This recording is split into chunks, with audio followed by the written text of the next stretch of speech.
The Beatles, obviously, and other 60s music are my primary influences from a rock and roll standpoint. But I'm also a musical theater and film score composer.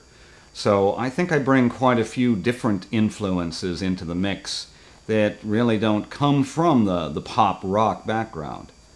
You know, sometimes it's a matter of any given song can be influenced by something, even if that isn't an overriding influence that colors your entire style.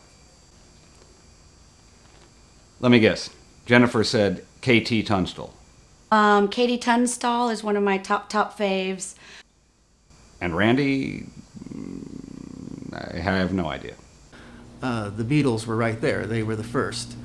And in my neighborhood, in Temple City, Los Angeles suburb, the Beatles were they were beyond criticism. They were the coolest dudes, grooviest dudes in the world.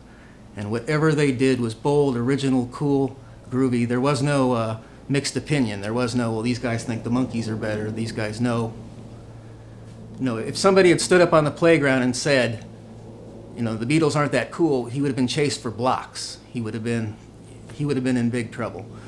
And so the Beatles were my first real influence in rock and roll. And what was great was that even though there was, you know, this Beatlemania and this, you know, what you're supposed to think is cool, and the Beatles were surrounded by such, you know, there was such a media event, underneath it all, I really loved the music. So it worked out. I would have loved them even if they'd been a relatively obscure band. I loved the music from beginning to end. I like a lot of rock bands from the 60s, The Doors, The Beatles, Jimi Hendrix and The Experience. Female influences, number one, Janis Joplin, Stevie Nicks, Jefferson Airplane. Today's music is hit and miss. There's a lot of one-hit wonders out there that I like but not really follow as far as bands. I like Kings of Leon. And then I go blank.